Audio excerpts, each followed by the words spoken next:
जाति न पूछो साधु की, पूछ लीजिए ज्ञान। ज्ञान पूछो, मोल करो तलवार का, पड़ी रहन दो म्यान। जाति है कि जाति नहीं, शर्म है कि आती नहीं, खुद को हिंदू कहते हो फिर जाति पाति क्यों करते हो। धरती बाटी अंबर बाटी बांट दिया भगवान को, वन जाति में बांट दिया इंसान ने इंसान को। कभी यदुवंशी कभी रघुवंशी, भगवान की भी जात है, कैसा यह है दोगलापन, जात में भी जात है।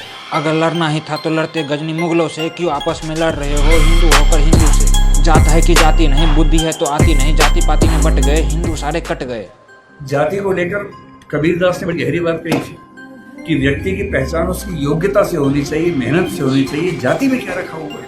अखंड से हैं खंड हुए, बहुत सारे संघर्ष हुए और खंड खंड हो जाओगे यदि जाति पाति अपनाओगे।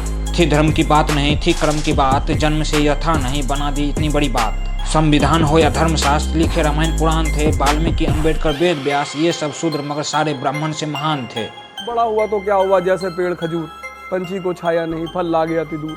तो अगर आपका बड़प्पन समाज के काम नहीं आ रहा है तो आप खजूर के पेड़ की तरह हो। कभी ब्राह्मण कभी राजपूत, कभी बनिया कभी यादव के पूत, कभी गुर्जर कभी जाट, सनातनी को दिए हो बाट। ऊंच नीच बनाया किसने, छुआछूत किया किसने, शिक्षा पाने से भी रोका, मंदिर जाने से टोका किसने। सारे अधिकार थे छीन लिए, बाद में है आरक्षण दिए, बोले SC ST OBC, पिछड़ा वर्ग बनाया किसने। हम कहते हैं कि पिछड़े समाज के लोग पढ़ने में पीछे हैं, तो ऐसा क्या था कि एक बच्चे को मौका मिला और वो पूरी संविधान सभा में सबसे ज्यादा पढ़ा लिखा व्यक्ति बन गया। इसका मतलब है कि अवसर मिले, जुनून हो तो व्यक्ति कुछ भी कर सकता है। मनुस्मृति से चलता नहीं, संविधान से चलता देश, यहाँ कुछ इंसान नहीं, यहाँ हर इंसान श्रेष्ठ। जब अंश है उसी के फिर भेदभाव कैसा, हर इंसान भगवान है फिर छुआछूत कैसा। जन्म से होता है नहीं, कर्म से होते हैं महान, न जाति ना गोत्र, पहले बन जा तू इंसान।